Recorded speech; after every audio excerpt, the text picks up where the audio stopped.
বন্ধুসকল, আমি স্কুলত পঢ়িছিলোঁ যে এসময়ত টকাৰ অৰ্থ আছিল সোণ আৰু ৰূপৰ চিকচিকীয়া মুদ্ৰা। বজাৰত সামগ্ৰী কিনিবলৈ মানুহে এই মুদ্ৰাবোৰ লগত লৈ ফুৰিছিল। এই মুদ্ৰাবোৰ ৰজা-ৰাণীসকলে প্ৰস্তুত কৰিছিল আৰু তেওঁলোকে প্ৰতিটো মুদ্ৰাত নিজৰ ৰয়ে চিল লগাইছিল। ইয়াৰ ফলত সকলোৱে জানিছিলে যে মুদ্ৰাবোৰৰ উৎপত্তি শাসকৰ পৰা হৈছে আৰু ইয়াৰ ওপৰত নিৰ্ভৰ কৰিব পৰা যাব।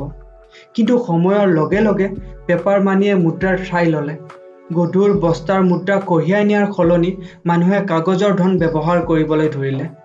সময়ৰ লগে লগে জনসাধাৰণে এইটো ৰিয়েলাইজ কৰিব ধৰিলে যে পেপাৰ মানিৰো কিছুমান ড্ৰবেকছ আছে, যেনে less durable in extreme condition, more difficult to transport, counterfeiting মানে অবৈধ আৰু অথৰাইজেশ্যন অবিহনে ফেক মানি সৃষ্টি কৰা কাৰ্য, আৰু ইয়াৰ উপৰিও ডাঙৰ সমস্যাটো হৈছে চেণ্ট্ৰেলাইজেশ্যন। বন্ধুসকল, 2016 চনৰ নৱেম্বৰ মাহৰ কথা মনত আছেনে? ডিমনিটাইজেশ্যন।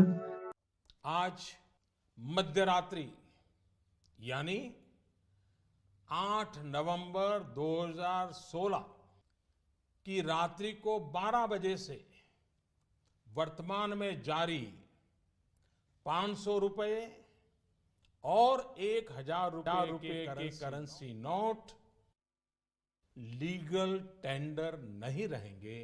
ये मुद्राएं कानूनन अमान्य होगी। চৰকাৰে কেনেকৈ ওৱান ছিংগল ষ্ট্ৰাইকতে 500 আৰু 1000 টকীয়া নোট নষ্ট কৰি পেলাইছিল, যাৰ ফলত ভাৰতীয় মুদ্ৰা 86% অব্যৱহৃত হৈ পৰিছিল।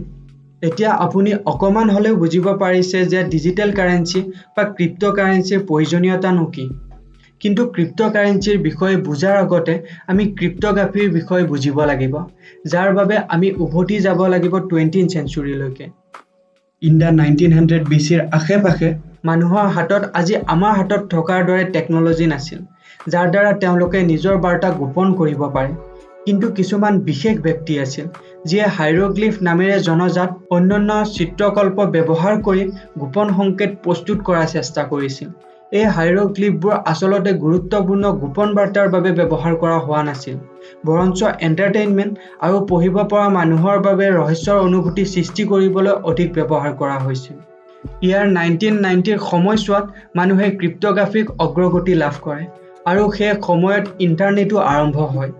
এই উল্লেখযোগ্য বিকাশসমূহে একত্ৰিত হৈ যোগাযোগৰ এক নতুন পদ্ধতি সৃষ্টি কৰিলে, যাক Pyar two Pyar network technology বুলি কোৱা হয়। এই ধৰণৰ যোগাযোগ হ'ল ডিচেণ্ট্ৰেলাইজ, মানে য'ত চৰকাৰৰ হাত নাথাকে আৰু তলৰ পৰা ওপৰলৈকে সাধাৰণ মানুহ জড়িত হৈ থাকে।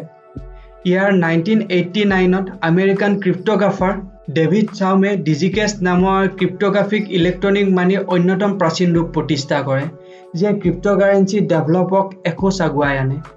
ইয়াৰ 1998ত ৱেডাই নামৰ এজন চাইনিজ অথৰ তথা কম্পিউটাৰ ইঞ্জিনিয়াৰে আধুনিক ক্ৰিপ্ট'কাৰেঞ্চিৰ বিষয়ে ডিফাইন কৰে, আৰু 2009 চনত সতোশী নাকামোটো নামেৰে জনাজাত anonymous computer programmer or group of programmer দলে বিটকইন সৃষ্টি কৰে। বিটকইনক সাধাৰণতে প্ৰথম মডাৰ্ণ ক্ৰিপ্ট'কাৰেঞ্চি বুলি গণ্য কৰা হয়, কাৰণ ই decentralise control, user privacy, blockchain ভিত্তিক ৰেকৰ্ড ৰখা প্ৰথমটো ৰাজহুৱাভাৱে ব্যৱহৃত ডিজিটেল কাৰেঞ্চি। এই বিটকইনৰ বিষয়ে মেনশ্যন কৰা হোৱাইট পেপাৰখনে বিটকইনক প্ৰথম decentralise Pyar two Pyar electronic cash system, যিয়ে ইয়াৰ ব্যৱহাৰকাৰীসকলৰ দ্বাৰা চালিত আৰু কোনো কেন্দ্ৰীয় নেতৃত্ব নথকা বুলি প্ৰপ'জ কৰে। 2009 চনৰ 3 জানুৱাৰীত বিটকইন ব্লকচেইনৰ প্ৰথমটো ব্লক, যাক জেনেচিছ ব্লক বুলি কোৱা হয়, মাইনিঙৰ জৰিয়তে সৃষ্টি কৰা হয়। প্ৰথম বিটকইন লেনদেন 2009 চনৰ 12 জানুৱাৰীত সতোশী আৰু হালফিনিৰ মাজত সংঘটিত হয়।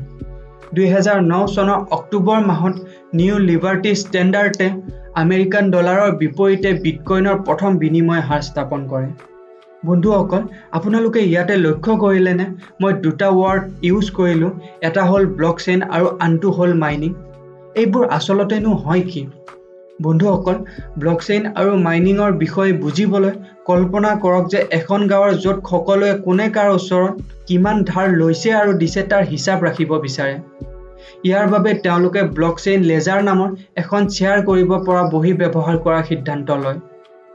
এই লেজাৰত চুবুৰীয়াৰ মাজত হোৱা লেনদেনৰ এটা অবিৰত তালিকা থাকে। যেতিয়া গাঁৱৰ এজন লোক আকাশে ৰাকেশক 100 ৰুপিজ দিব বিচাৰে, তেতিয়া তেওঁ লেজাৰত লিখে যে আকাশ owes ৰাকেশ 100 rupees। এই লেজাৰখন ৰক্ষণাবেক্ষণ আৰু লেনদেনৰ পৰীক্ষা কৰিবলৈ গাঁৱৰে বিষ্ণু নামৰ এজন একাউণ্টেণ্ট নিযুক্তি দিয়ে। এই লেনদেন লেজাৰত লিখাৰ আগতে বিষ্ণুৱে ভেৰিফাই কৰে যে আকাশৰ হাতত ৰাকেশক দিবলৈ 100 rupees আছে নে নাই। এই প্ৰশিক্ষণক টেকনিকেল লেংগুৱেজত কোৱা হয় মাইনিং বুলি। পৰীক্ষা কৰাৰ পিছত বিষ্ণুৱে লেজাৰত লেনদেনটো ব্লক নামৰ এটা নতুন পৃষ্ঠাত লিখে আৰু প্ৰতিটো ব্লকতে গাঁওবাসীয়ে কৰা লেনদেনবোৰ লিপিবদ্ধ কৰে। প্ৰতিটো নতুন ব্লকৰ মাইনিঙৰ বাবে বিষ্ণুক সামান্য মাচুল দিয়া হয়, কিয়নো প্ৰেক্টিকেল মাইনিঙত পাৱাৰফুল গ্ৰাফিক কাৰ্ড আৰু পাৱাৰৰ প্ৰয়োজন হয়। সেইবাবে মাইনিঙৰ বাবে মাইনৰক কিছু ফিজ এভেইলেবল কৰোৱা হয়।